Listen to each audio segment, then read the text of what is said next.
ቅዱስ እግዚአብሔር ቅዱስ ኃያል ቅዱስ ሕያው ዘይመውት ዘተጠምቀ በዮርዳኖስ ዘተሰቅለ ዲበ ዕፀ መስቀል ተሳሃለነ እግዚኦ ቅዱስ እግዚአብሔር ቅዱስ ኃያል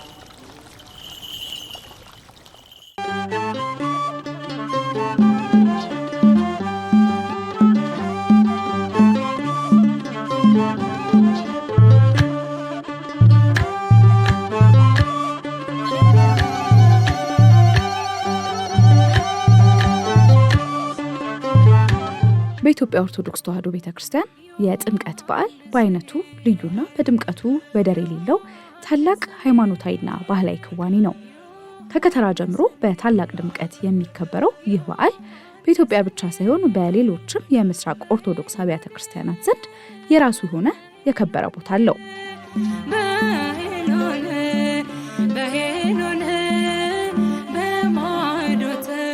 በየዓመቱ ጥር 11 ቀን የጌታችንና የመድኃኒታችን ኢየሱስ ክርስቶስ በዮርዳኖስ ወንዝ በእደ ዮሐንስ ሲጠመቅ የአብ ድምፅ የምወደው ልጄ ይህ ነው ብሎ የመሰከረለትና መንፈስ ቅዱስም በእርግብ አምሳል የወረደበትን ታላቅ የመገለጥ ምስጢር የምናስታውስበት ዕለት ነው።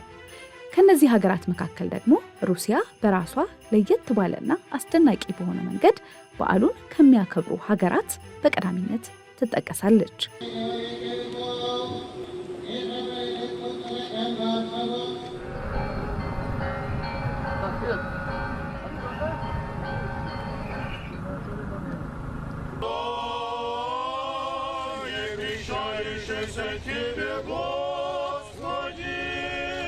የሩሲያ ኦርቶዶክስ ቤተክርስቲያን እንደ ኢትዮጵያ ሁሉ የጥምቀት በዓልን በራሷ የዘመን አቆጣጠር መሰረት ጥር 19 ቀን በኢትዮጵያ አቆጣጠር ደግሞ ጥር 11 በታላቅ ድምቀት ታከብራለች። በዓሉ ክሬሽኒ በመባልም ይታወቃል። በመላው ሩሲያ በውርጭ ከቀዘቀዙ ወንዞች፣ ሐይቆችና ሰው ሰራሽ የውሃ ማጠራቀሚያዎች ላይ በቅዱስ መስቀል ቅርጽ በረዶ ተቆርጦ ልዩ ስፍራም ይዘጋጃል።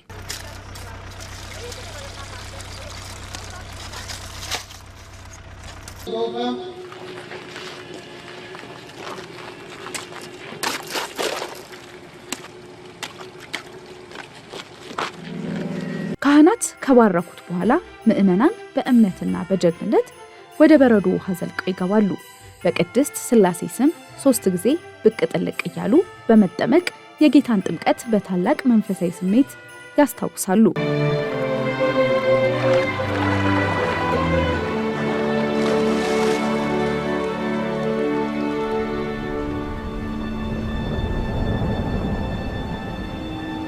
And God, the Holy Spirit, came down upon Jesus in bodily form like a dove.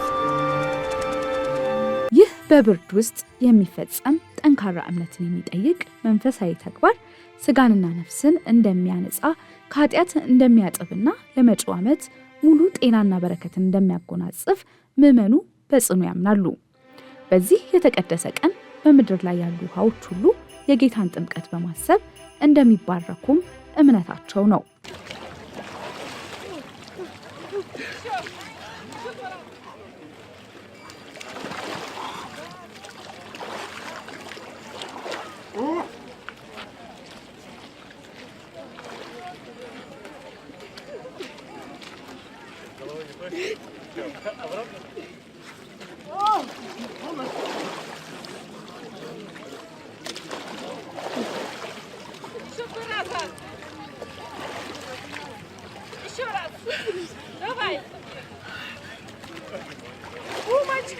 የጥምቀት ዋዜማ ምሽትና በበዓሉ ዕለት በመላው ሩሲያ የሚገኙ አብያተ ክርስቲያናት በምዕመናን ይሞላሉ።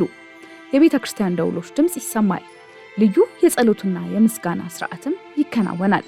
ምዕመናን ሻማዎችን በማብራትና በንስሐ በመጸለይ በሥርዓቱ ይታደማሉ።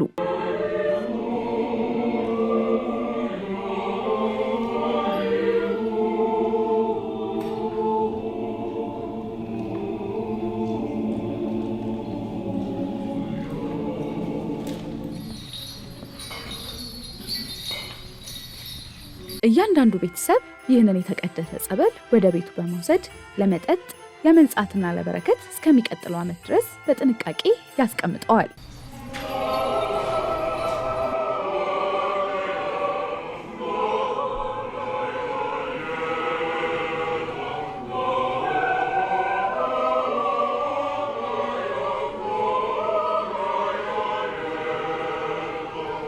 በዓል በሕዝቡ ዘንድ ያለውን ትልቅ ቦታ ከሚያሳዩ ነገሮች መካከል ከፍተኛ የመንግስት ባለስልጣናትና ታዋቂ ሰዎች ሳይቀሩ በስርዓቱ ላይ መገኘታቸው ነው።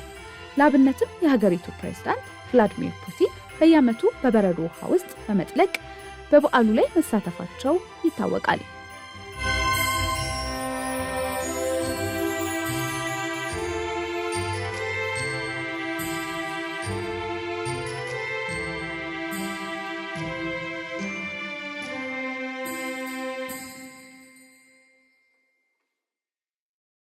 ቅዱስ እግዚአብሔር ቅዱስ ኃያል ቅዱስ ሕያው ዘይመውት ዘተጠምቀ በዮርዳኖስ ዘተሰቅለ ዲበ ዕፀ መስቀል ተሳሃለነ እግዚኦ።